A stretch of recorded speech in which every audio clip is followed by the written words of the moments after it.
and welcome to Infosys Limited Q4FY25 earnings conference call. As a reminder, all participant lines will be in the listen-only mode, and there will be an opportunity for you to ask questions after the presentation concludes. Should you need assistance during this conference call, please signal an operator by pressing star, then 0 on your touchtone phone. Please note that this conference is being recorded. I now hand the conference over to Mr. Sandeep Mahindroo. Thank you, and over to Mr. Mahindroo.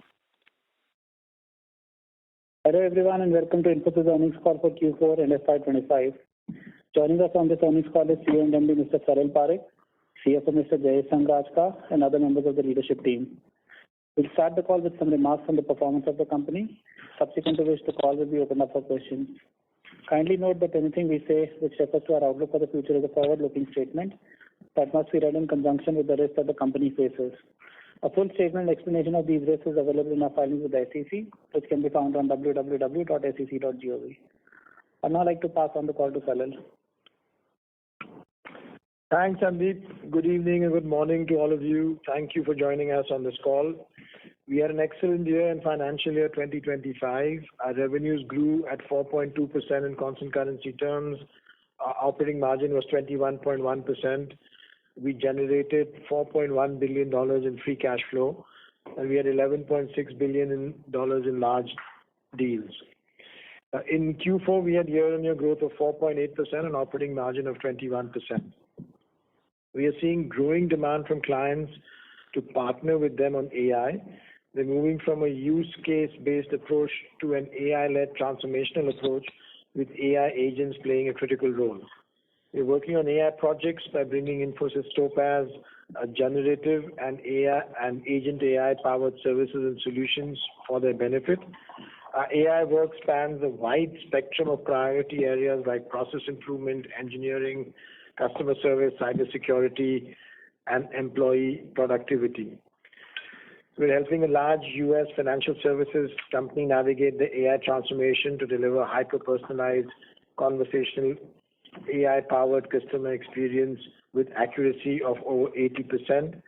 We're working with a Europe-based company to create master solution driving multiple AI-first transformation projects that is automating 70% of the process landscape. We continue with our strategic expansion with acquisitions, one in energy consulting space in the U.S., one in cybersecurity in Australia, and with a new strategic partner joining our joint venture in Japan. All of these are areas of interest and strategic focus for the company. We have a set of capabilities that support our clients in their growth areas related to AI, cloud, and digital, and in their efficiency areas related to automation, cost reduction, lean, and consolidation. Based on what we are seeing in the environment today and building on our large deal wins in the past quarters, our guidance for growth for financial year 26 is 0% to 3% in constant currency terms. The environment is uncertain, and we will execute our plans with agility while keeping a close watch on events as they unfold. Our margin guidance for financial year 2026 is 20% to 22%. With that, let me pass it on to Jayesh for his views. Thank you, Salil. Good morning, good evening, everyone, and thank you for joining the call today. We entered financial year 25 with significant uncertainties relating to interest rates, elections in large geos, and geopolitical situations. Over the course of the year, reduction in uncertainties, our strong market position, reflecting in robust deal wins and improvement in discretionary spends in financial services, led to better growth than our initial projections. A year ago, when I started my journey as a CFO of Infosys, with a vision to increase our market share, strengthen collaboration with business, drive Project Maximus to expand operating margins, and improve cash flow. I'm very glad that we have been able to achieve success in each of these parameters. Let me start by talking about the key highlights for the quarter and the year. We closed the year with revenues at $19.3 billion, a growth of 4.2% in constant currency terms and 3.9% in reported terms. Acquisitions contributed 80 basis points to the growth in financial year 25. Financial services, EURS, and manufacturing grew above company average for the year. I'm particularly glad that operating margins for the financial year improved 50 basis points over FY24 to 21.1 after absorbing multiple headwinds. This has been a key focus area over the last year, and I will elaborate over this later. Sequentially, revenue declined by 3.5% in constant currency terms due to reduction in third-party costs and seasonal weakness. Approximately two-thirds of the sequential revenue drop was due to reduction in third-party, with the decline being higher than our expectation. Balance one-third drop was due to volume decline and lower calendar and working day driven by Q4 seasonality. Revenue increased by 4.8% on a year-on-year basis in constant currency terms in Q4. Europe grew 3x of the company rate at 15% in constant currency terms, driven by our focused approach of client mining, ramp-up of large deals and acquisitions. Europe now accounts for 30% of our revenues. Financial services and manufacturing grew double-digit year-on-year at 12.6 and 14% respectively in constant currency terms. In rupee terms, revenue growth for FY25 was 6.1%. Revenue growth accompanied by operating margin expansion led to 8.3% growth in EPS terms on normalized basis, adjusting for interest on tax refunds for FY24 and 25. We closed 24 large deals in Q4 with a TCV of 2.6 billion. 63% of this was net new. For the full year, we closed 96 deals with TCV of 11.6 and 56% net new.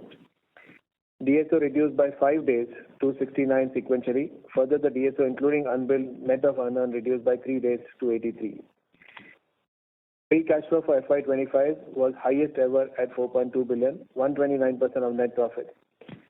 Adjusted for tax refund, it stood at 3.5 billion, 112% of net profit. Headcount at the end of the year was 323,578, an increase of 6,000 year-on-year. Attrition remained contained at 14.1%. Operating margin for Q4 was at 21%, a decline of 30 basis points sequentially, bringing the financial year margins at 21.1, increase of 50 basis points from FY24 levels. The major components of sequential margin change for the quarter are as follows. Headwind of 140 basis points from compensation-related costs, 40 basis points impact from acquisition, mainly on account of amortization of intangibles, partly offset by tailwind of 80 basis points from lower post-sales customer support, 30 basis points from Maximus, 20 basis points from currency movement, and 20 basis points from lower third-party costs. Higher travel and visa costs were offset by lower other costs, leading to a decline of 30 basis points sequentially. Utilization excluding trainees stands at 84.9. On-site mix further reduced to 23.6.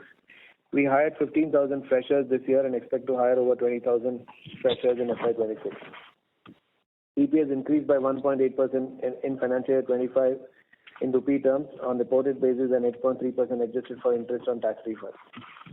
The increase in margins by 50 basis points over FY24 was achieved despite multiple headwinds from salary increases, higher variable pay, impact from large deal ramp-ups and acquisition-related amortization. These headwinds were more than offset through combined benefits from various tracks under Project Maximus, especially value-based selling, lean and automation, improvement in critical portfolio, improvement in utilization, etc.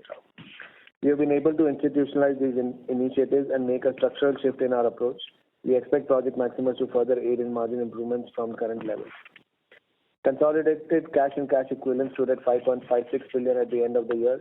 Yield on cash balance was 7.13 in Q4 and ROE stood at 29%. Coming to cash flows, FY25 free cash flows are highest ever at 4.1 billion, increase of 42% year-on-year. Free cash flows as a percentage of net profit for financial year was 129%, and we expect FY26 free cash flows to be above 100% of net profit. Excluding income tax refunds, our free cash flows for the year were at 3.5 billion, up 21% year-on-year. Free cash flows as a percentage of net profit were at 112%. We expect effective tax rate for financial year 26 to be in the range of 29 to 30%. The board has proposed a final dividend of rupees 22 for financial year 25, including the interim dividend. The total payout for FY25 will be rupees 43, an increase of 13.2% once the final dividend is approved by the shareholders.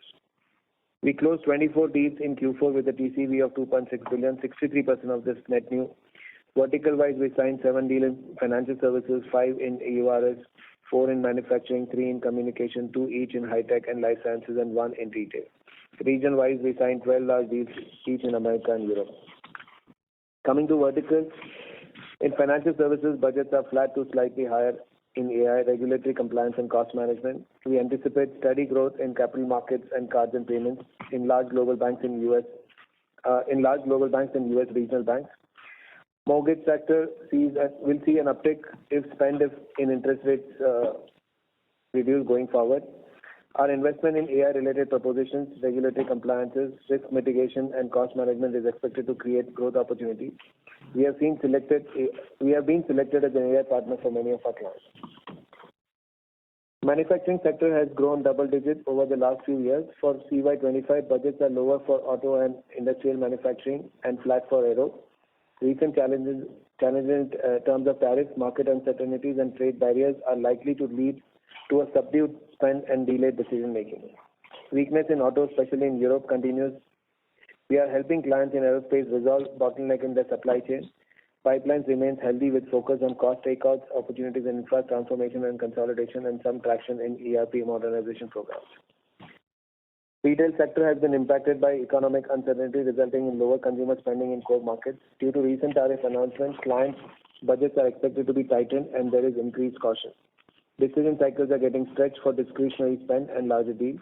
Across geos, there is increased focus on AI, cloud, estate modernization, cost takeout, and investing in core tech capabilities.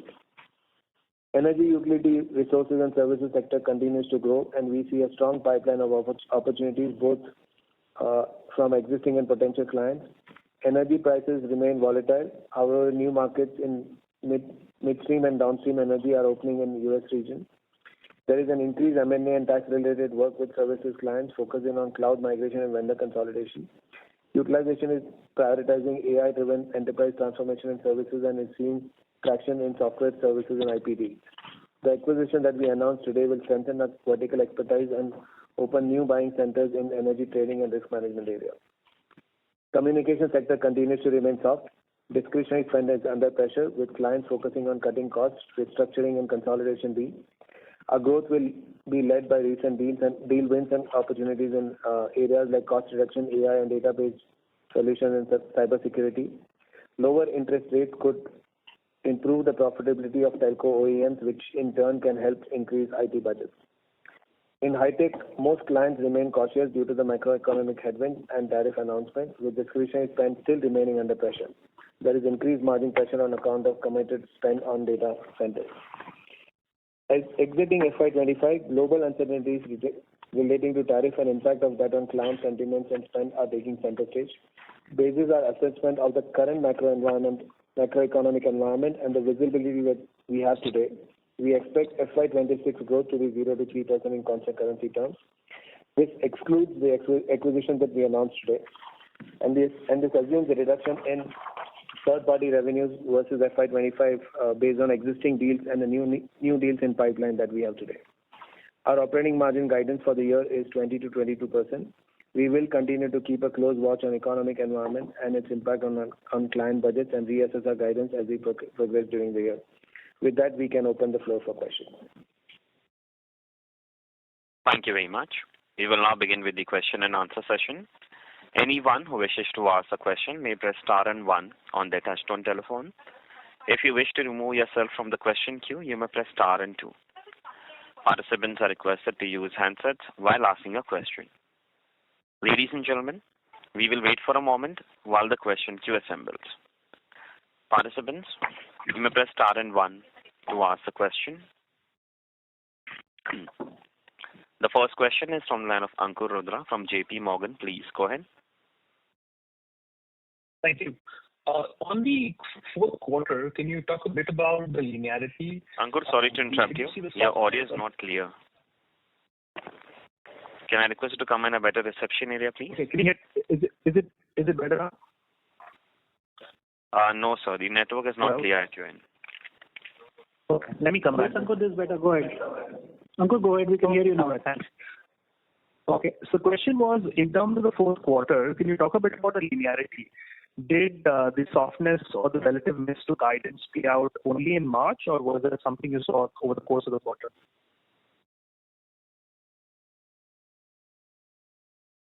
Ankur, as I said earlier, Two-thirds of our decline was on account of third-party costs and the revenue related to that. Some of the deals that we had in the pipeline had slipped, so this decline was higher than what we anticipated.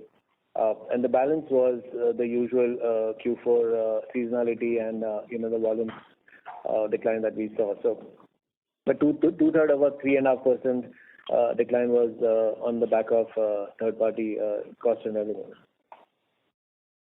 So I appreciate that totally. I was curious if that played out more in March or if that played out over the course of the entire quarter. Yeah, so generally, these deals happen towards the end of the quarter, and that's where it slipped from there.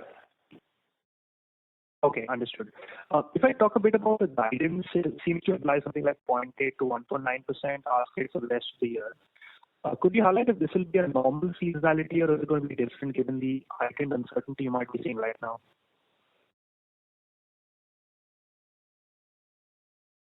Ankur, sorry, can you repeat the question? Wasn't very clear. The guidance, does it imply a normal seasonality for the year? Yeah, so, as we said earlier, we do see a heightened, uncertainty in the environment, and that's the reason we have given a 3-point guidance.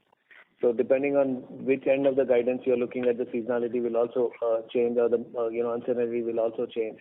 But outside of that, we are expecting normal seasonality. Okay, understood. There's a last question. In terms of, you spoke a lot about AI-led transformation that clients are expecting from you.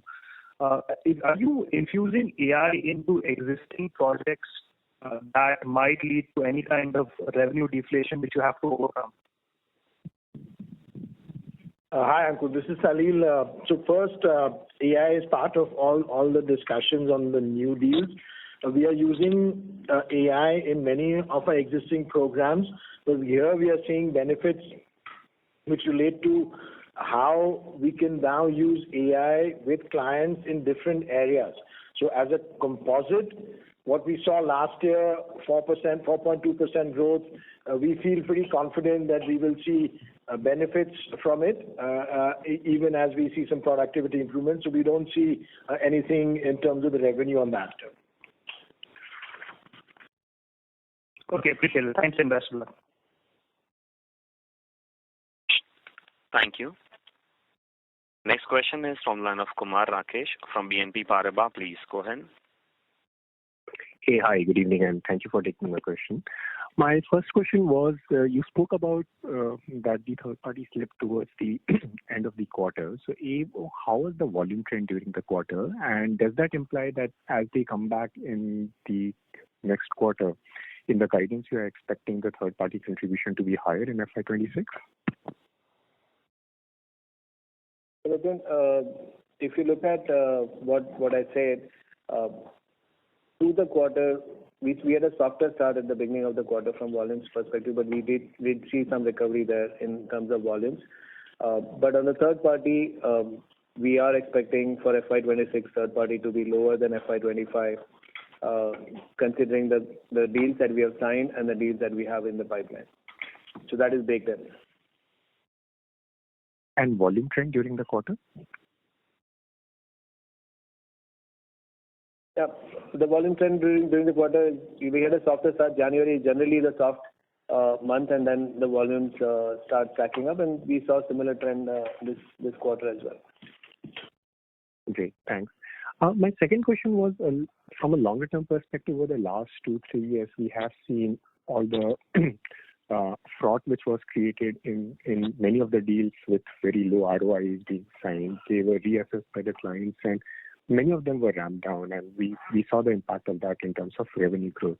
Do you see there is still some scope left if clients start reassessing the projects again, if the macroeconomic uncertainty continues for a little longer?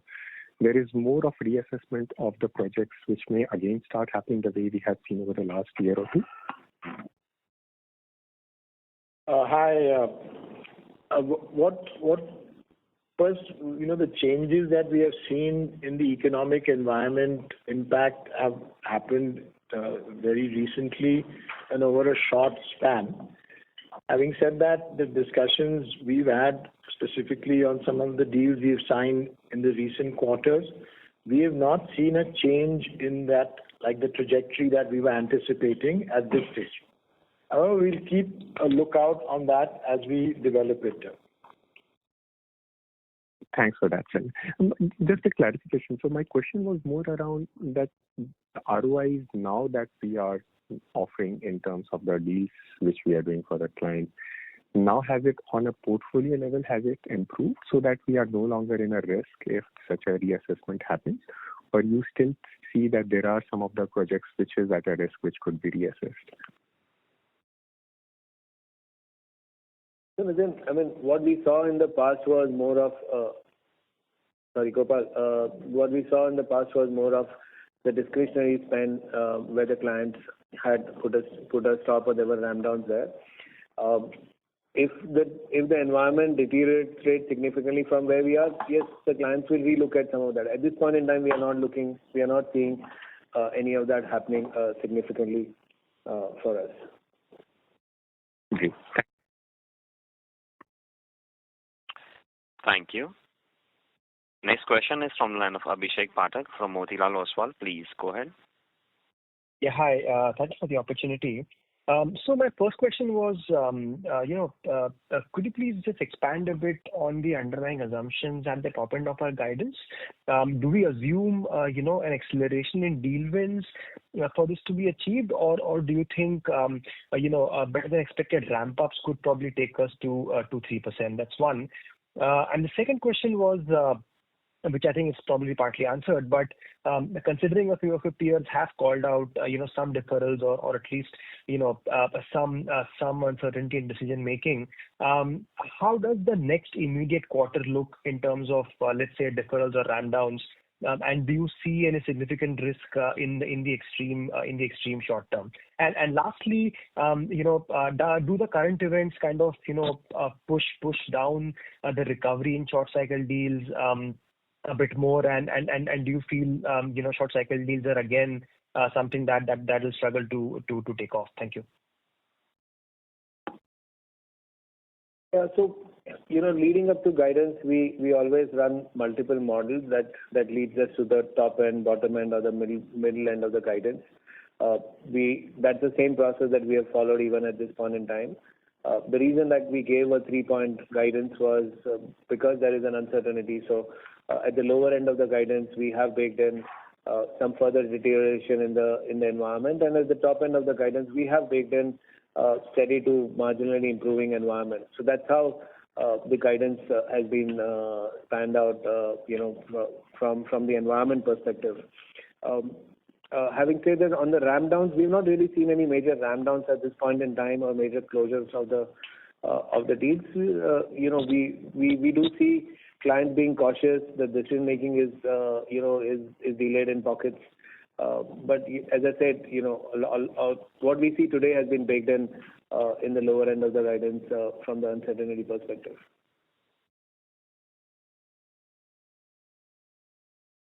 Got it. I think just the last thing on short cycle deals, if you could just clarify that.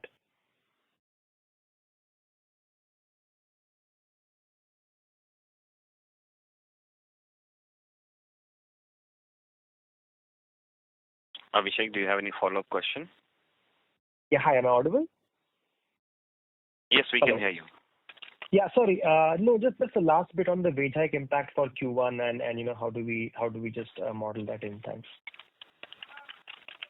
Yeah, so Abhishek, most of our employees got the wage hikes in January, and the middle level to senior level employees will get wage hike effective 1st of April. The impact of that has been baked in the guidance range that we have given.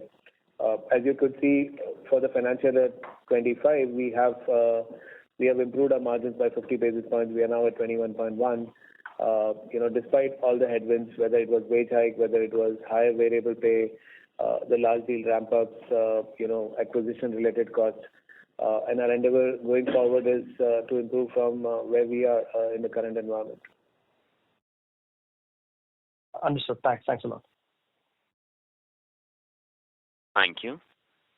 Next question is from the line of Gaurav Rateria from Morgan Stanley. Please go ahead. Hi, thanks for taking my question. My first question is on small deal. Gaurav, sorry to interrupt you. Can I request you to speak a little louder, please? Hi, am I audible now? Yes, go ahead. Hi, my first question is on small deal environment. Have you seen any change compared to a few months back? And is it fair to believe that the midpoint of guide assumes a stability in the environment on the small deal front?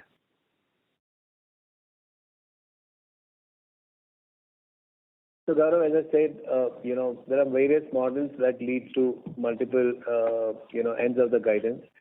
At the lower end, I'll repeat, we have assumed deteriorating environment, and at the upper end, we have assumed steady to marginally improving environment. So in the middle is anywhere between the two. Okay, got it.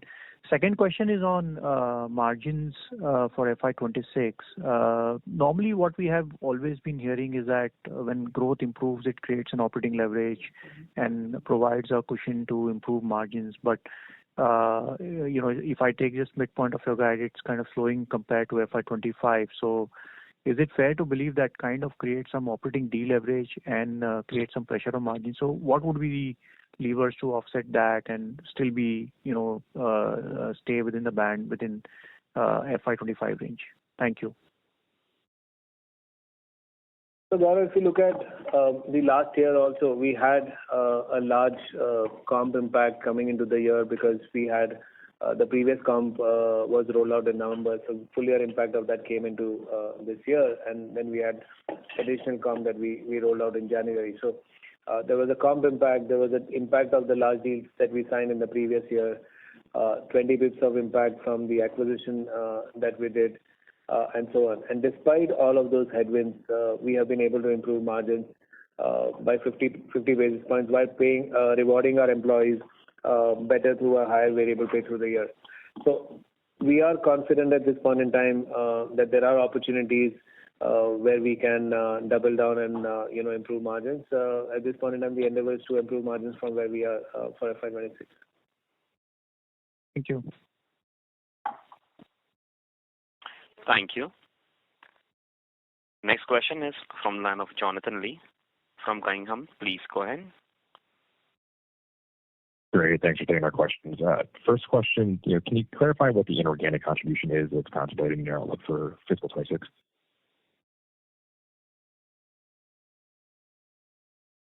So Jonathan, the guidance does not include the acquisition that we announced today. We haven't closed them yet. The board has approved the acquisition. We still have to go through the closing formalities. That'll take few weeks to maybe a month or so. So depending on the closure, we will figure out in the next cycle on the guidance. But at this point in time, to clarify, the guidance does not include the acquisition that we announced today. Thanks for that clarification. Second, how would you characterize the pricing environment through the quarter, and how does that compare to what you've seen since the beginning of this fiscal year? We continue seeing stable pricing even through the quarter, generally at the overall business levels. Everything that has changed in the environment has been very recent, so we've not really seen any significant impact coming from them on the pricing environment. Having said that, one of the key pillars on our cost optimization or the margin improvement program is the value-based selling. That's not only pricing, that is everything around pricing, including getting the chain request for the scope creep, rotating our employees, long tenured employees across projects so that we get better pricing on them, having a differentiated pricing models for different services. So all of that has helped in the last year, and that endeavor continues in this year as well. Appreciate that color. Thank you. Thank you. Next question is from the line of Keith from BMO Capital Markets. Please go ahead. Hi. Thank you very much for taking the call. I wanted to return to AI on the delivery side, and really I wanted to go back to the first question, which I wasn't sure I understood your answer, but how is AI changing the nature of pricing discussions and/or structure as of late, and how do you think that's going to unfold in FY 2026? In other words, does the deflationary nature of AI, is that impacting performance-based contracts or any structure that you're putting in the contract? And is it leading to any different price discussions? And if you could also call out, is there an area, whether it's BPO or deployment or ADM, that you see using AI more in the delivery, or is it all the different areas? Is there any one area specifically within your portfolio or solution portfolio that you think will be impacted more by delivery? Thank you very much. So on AI and pricing, what we are seeing is there are areas where we have discussions with clients, and this was building up through the last year, through the quarters, and we anticipate seeing that going ahead as well. Where, for example, if there are large customer service programs, we see that there could be benefits to the clients of 20 to 40%. If there are different areas where generative AI can be applied, those discussions are very much at the forefront on clients' minds. Sometimes the client view are maybe larger than what we are seeing in realization, and so we have a choice to make there. Many times they're aligned, and AI is one component of automation, of lean, then AI, and then consolidation, all of which gives some benefits in a cumulative way to the client. So we see that ongoing, and with that, we also see AI gives us some new opportunities. There are new projects we are doing, for example, in credit risk or AI platform for a telco. These give us new areas for revenue as well. So as a cumulative, while all this was still going on last year, we still saw the 4% increase 4.2% increase in revenue. And that's the way we see it at a composite level. Now, on that, we superimpose the changes in the economic environment, which is where we see some differences, as Jayesh was sharing earlier, in the range of that guidance, if that makes sense. Okay. But just for my follow-up, when you mentioned there's some situations where AI is generating 20 to 40% efficiency gains, I think that's sort of similar to what IBM and Accenture have said. On a like-for-like pricing in that situation where you can deliver such meaningful efficiency gains to the client, how are those efficiency gains shared with the customer? In other words, does your revenue go down by 20, 40%, or how is that shared in terms of just on a like-for-like basis for a given contract? And that's it for me. Thank you.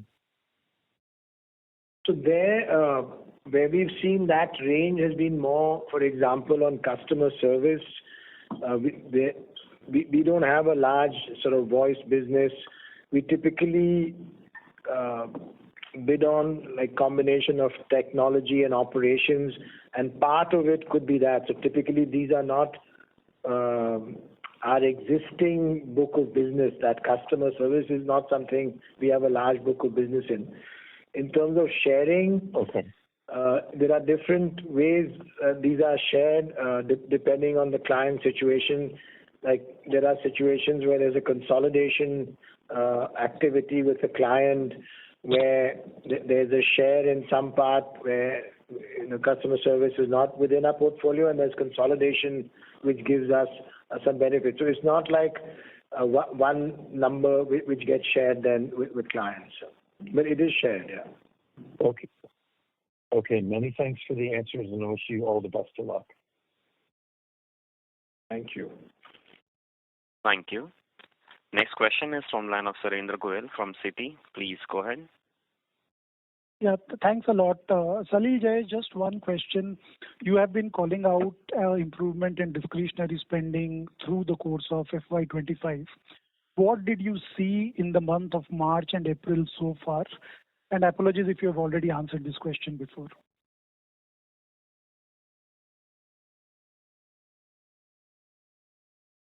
So, Suren, the March month has been usual. I don't think we have seen a significant change either ways in the environment in terms of volumes. We did have positive volumes in March. Understood. Thank you. Thank you. Next question is from the line of Abhishek Kumar from JM Financial. Please go ahead. Yeah, hi, good evening. Thanks for taking my question. I have a question on cost of third-party items. First is when we say, some of the booking of the third-party item got spilled over, does that mean that will come back in Q1 and that will help Q1 revenue? And a related question is the visibility getting into Q1 similar to what we have seen maybe Q1 of last year, better, worse? Any color on that? Thank you. Sorry, Abhishek, if you could repeat the first question on the third party, I didn't get that well. Yeah, so we said that some of the weakness in Q4 was because some third party item got spilled over. So is that just a deferral and it will come back in Q1, or that is something that we have lost?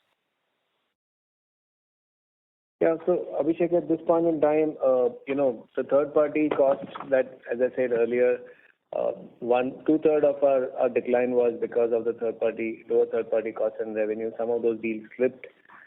It is uncertain at this point in time, if and when these deals come back. So at this point in time, they have slipped. You should read that in conjunction of the fact that I also said FY26 third party cost and revenue are going to be lower than FY25 third party cost and revenue. Okay. And maybe in that context, visibility overall for Q1, given we are in the midst of the uncertain macro, how are we looking at Q1 compared to previous years? Yeah, so I think both the years have had unique factors that led to an uncertainty. I don't know if you can put in a quantifiable terms whether it is similar or not. We started the year last time. There were uncertainties around interest rates, geopolitical tensions. Half the world was going through elections, so there were uncertainties around that. And today we have uncertainties around tariff. We don't know to the extent, the rates, to the extent to which countries will get impacted, how those countries will retaliate, the timing of that, and the downstream impact of that. So I think all of that is uncertain as we speak, Abhishek. But the guidance that we have provided at this point in time is what we see today. Our philosophy on guidance has been to reduce asymmetry of information between us and our investors, and we are guiding what we see today.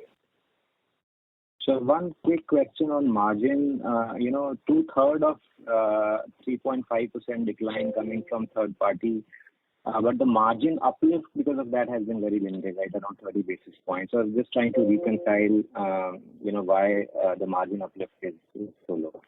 Thank you. Abhishek, the margin uplift on that is around 20 basis points. If you look at the reduction in third-party costs is $100 million. Obviously, we make some margin on those deals as well. So, you will only get the benefit to the extent of the delta margin of the company versus those third-party deals, and that is where the margins impact is. Sure, thank you. That's helpful, and all the best. Thank you. Next question is from the line of Sandeep Shah from Equirus Securities. Please go ahead. Yeah, thanks for the opportunity. Salil, just wanted to understand in this uncertain macro environment, if discretionary spend is difficult to predict, but at the same time, clients may not postpone their AI-related investment. So is it fair to assume client may start in terms of doubling down on the outsourcing cost takeout kind of a deals? Whether same is coming into your discussion, and is it fair to assume that the deal pipeline could improve on the cost takeout and the mega deals could be a part of the deal wins entering FY26 as well? So there, first, the changes in the economic environment are recent and also in a short period. So not everything is understood about that. Having said that, learning from the past, we typically see that this sort of an environment will provide more cost takeout opportunities, consolidation, automation, lean. We have also pivoted our sales activities into focusing and building more proactive pitches to clients on that area. We will now see how that executes and what's the dynamic of the economic environment. But in general, our portfolio has got that ability, which is also on AI cloud and also on cost takeout. So now we are emphasizing much more on the cost takeout. Okay. And Jayesh or Salil, whoever can answer this, whether fair to assume the seasonality of 1H better than 2H may continue even in FY26? What are your guidance assumptions for the same? So, typically our 2H is softer because you have furloughs, you have lower working and calendar days, etc., etc. So that part of the seasonality will remain. As we see today, I don't expect that seasonality to change. But beyond that, in an uncertain environment like this, it's very difficult to predict how the quarters will look like. As I said earlier, at the bottom and the higher end of the guidance, we have factored various scenarios and depending on how that will play out, we'll have to see how the quarters progress. But overall, we don't see a significant change in seasonality beyond the uncertainty. Okay. And just last bookkeeping question. In terms of your margin walk, you have said the M&A related cost being 40 bips as a headwind to the margin. Is it one-off and may not reoccur in the first quarter of the coming financial year? And if I assume both acquisition being closed at the end of 1Q and maybe consolidated for 9 months, is it fair to assume it will add 40-50 bips to the revenue growth? So that's right. The 40 bits of charge that we took on related to the acquisition is one-off in a way. If you recall, we had said earlier this year that the automobile sector, especially in the German or European markets, has been seeing softwares, and that is why we have reassessed our customer intangibles, the value of customer intangibles, and we had to take a charge on that. So from that perspective, it's a one-off. Coming to the second question, what is the second question? The M&A. Yeah, the acquisition. The impact of the acquisitions, if we close in the Q1, the impact the benefit that we would get would be 40 to 50 basis points for the full year, which is not baked in the guidance. Okay. Thanks and all the best. Thank you. Thank you. Next question is from the line of Vibhor Singhal from Nuvama Institutional Equities. Please go ahead. Yeah, hi. Thanks for taking my question. Just two quick questions from my side. One is traditionally, especially over the last 2 years, we have seen 1H do the heavy lifting for us in terms of growth, and the second half gets marred by the industry seasonality in Q3 and our own seasonality in Q4. This year, do you see? I know this is partly in the earlier question, but in this year, I think a lot of our peers have called out uncertainty in the first quarter, which also led to one of the peers going to a very weak quarter Q1 yesterday itself. Do you see that impacting the entry growth rate for us this year, which would probably lead to maybe slightly lower growth or let's say a skewed trajectory of the growth that we have seen over the past 2 years?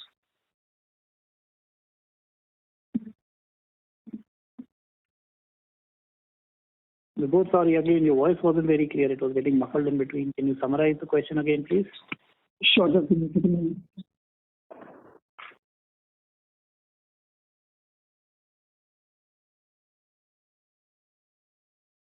Sorry, did we lose everybody? Yes, sir. The line for the participant dropped. We move on to the next participant. The next question is from the line of Nitin Padmanabhan from Investec India. Please go ahead. Yeah, hi, good evening. The JV that we signed with Mitsubishi, how is that different from the one that TCS signed in the early part of the last decade?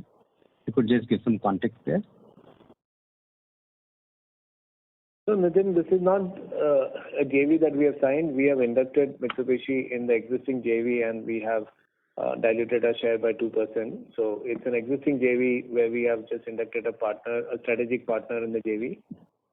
It's a endeavor to build a long-term relationship with a large giant in Japan.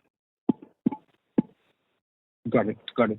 And then just one last question is, see, as we entered the last year, which is as we entered fiscal 25, we had a large order book of large deals which we had to execute, which sort of helped us in the first half of last year. As we enter this year, how would you contrast that in terms of the order backlog relative to last year, right? I'm asking this considering that our organic growth this year is possibly around 3.4%. And in that context, our guidance at the top end is almost similar. So just wanted some context in terms of how it was then and how it is now. So yeah, Nitin, you're right. If you look at just purely the quantum of the deals that were getting ramped up in Q4 of the previous year, and compare that to quantum of deals that are getting ramped up, you will see a stark difference, or you'll see some difference. But we should also remember that many of those deals were larger deals and a longer duration deals versus what we have today. There's a delta between the tenure of the deals, and mega deals are generally a much longer tenure deal. You will see some of the filings with respect to the mega deals that we have done with SEBI also, or stock exchanges also earlier. So we should see that in that context. So it's not that these deals have any anniversary impact at the moment, or it is a continued ramp that you're sort of anticipating there? So as we have said,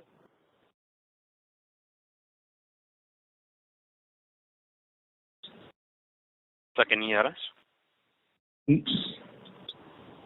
No, I think we've lost him.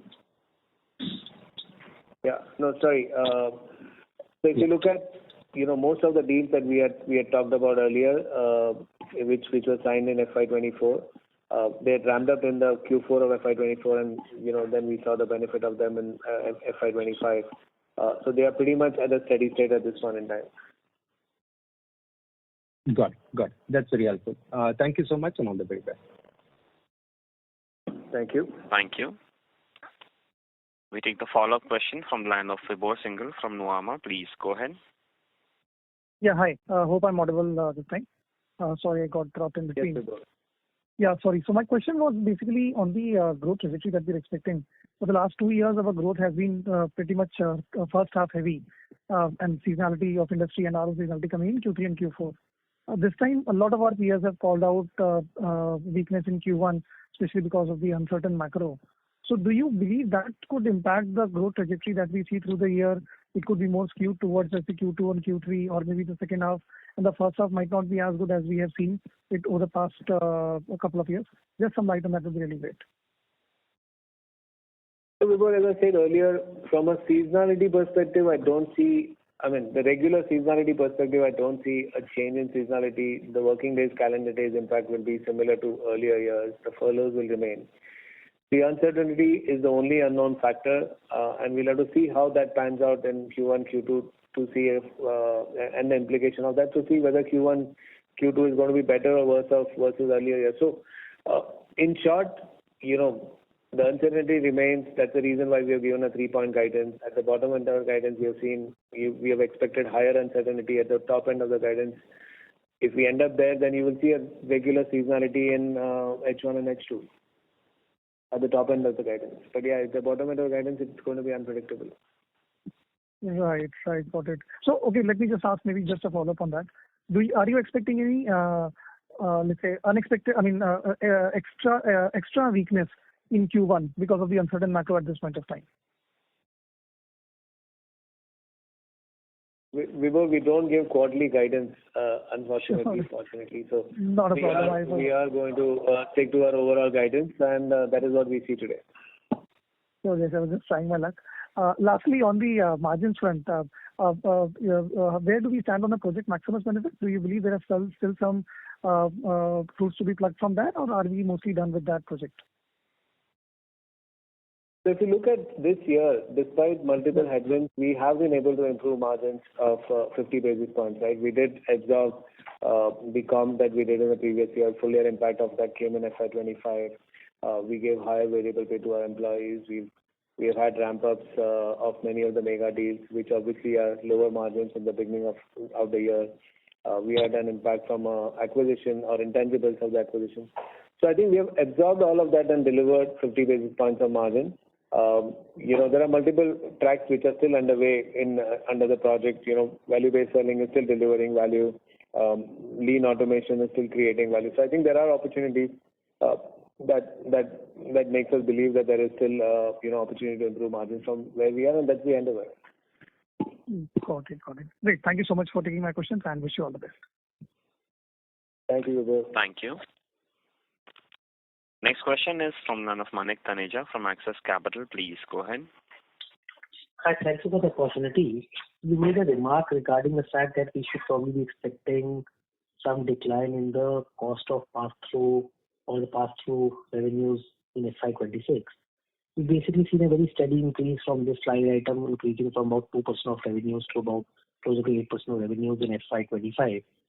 Is there anything on the ground which is changing because of which you envisage a lower, this number essentially being a drag on revenue growth, and how should we be thinking about this number playing out over the next 3-4 years?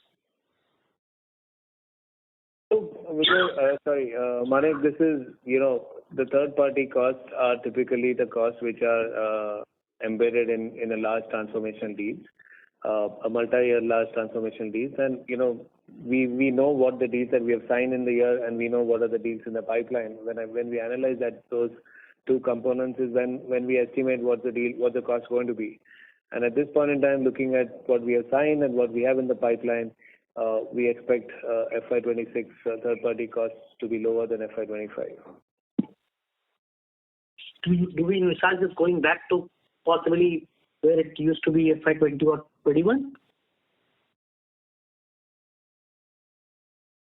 Yeah, I mean, eventually we will have to see where we will end up with it. But once the large, many of the mega deals that we have signed in the past, those starts, those transformation finishes, we will have significant reductions as well. Sure. Thank you, and all the best for the future. Thank you. Next question is from the line of Ashwin Mehta from Ambit Capital. Please go ahead. Hi, thanks for the opportunity. Jayesh, one clarification. In our cost of sales line, we have almost a 145 crore negative number for consultancy and professional charges. I haven't seen a negative number ever here. So what is driving this? So Ashwin, this is an insurance claim that we got with respect to the cyber event that we had, last year. So this is a benefit of $20 million that we got. I didn't call it out in the margin walk because there were other negatives against that, like utilization, etc. So that those kind of offset each other. And a follow-up in terms of the provision for post-sales support as well, the reversal seems to be pretty high. So is that also related to this as well? No, the post-sale customer support is typically, there's a seasonality there. So typically, if you look at last few years trend, you will see, a reduction in Q4 generally on that because many of the projects typically come to an end with the financial year end. So that's one reason. The second reason is, of course, there's a lot of things which we are driving under Project Maximus, whether it is in terms of effort optimization, whether it is in terms of change request, a tighter control of many of those projects. All of that reflects into lesser warranty in terms of SLAs, lesser warranty, lesser costs in future on many of those projects. So all of that reflects in TSCS for us. Okay. Thanks a lot for the clarification. Thank you. Thank you. Next question is from the line of Girish Pai from BOB Capital Markets. Please go ahead. Yeah, thanks for the opportunity. Salil, are there any silver linings to the current macroeconomic situation around tariffs? Are you having any conversations with clients around the supply chain solutions or anything like that? So there, what we see is, we have a portfolio which has got both things for growth like AI, cloud, digital, but also very good solutions for cost and cost efficiency, automation, productivity from AI, lean. We are making sure that those are getting already in this short time period from the changes in the economic outlook. We are making sure those are getting communicated, discussed with clients. And my guess is we don't know the impact yet, but we are going to make sure that if clients are looking for cost and efficiency, we'll be there. On supply chain, we are working to make sure that we provide, because we have a consulting business which can give some insights. We also have supply chain tech solutions. If clients are rerouting their supply chains or if they want to optimize it, how we can support them in it. So we are positioning for it. We don't know right now what is the potential impact benefit, but we are definitely positioning for the cost and these sort of activities. Okay, my second and last question has to do with AI and budgets around AI. Do clients have a separate budget for Gen AI or AI, or is it coming from savings that you're doing on normal projects as things stand today? So, yeah, if I look back at the last year, there's overall tech budgets are there. Now, there are some cases where a client is doing large transformation. We are able to fund that transformation from, let's say, a large opportunity on consolidation or cost efficiency. In some cases, because at the start, AI was a little bit more distributed, not so much central. There were also some sort of distributed within the company, different divisions and budgets and so on. My guess is it will become more and more one budget for the company from which there will be spend on our services for AI and so on. So we will see how that plays out. But that's what we anticipate. Okay, thank you. Thank you. Ladies and gentlemen, I now hand the conference over to the management for closing comments. Thanks. Thank you, everyone, and thank you for detailed set of questions. We can imagine with the changes, we're all looking for insights. Conclusion from my side, first, we are delighted with the strong financial year 25 growth, margin, very good cash, large deals, net new. What we see, what we've built over the years is a balanced portfolio within the company with AI, cloud, digital for growth, cost, automation, consolidation, lean for efficiency. And we find that this environment gives us a good ability to work on both and maybe do one more than the other depending on how the environment will unfold. We will support our clients in that ability. We've also taken care to build a guidance with how Jay described with different ends and assuming different scenarios. We feel we are well positioned on the margin side with a lot of the work that's being done in our margin program. So overall, we remain quite confident to support our clients on what they want to drive and to deliver and execute on our business. Thank you, everyone, and look forward to catching up in a quarter. Thank you. Thank you very much, members of the management. Ladies and gentlemen, on behalf of Infosys Limited, that concludes this conference call. Thank you all for joining us, and you may now disconnect your lines. Thank you.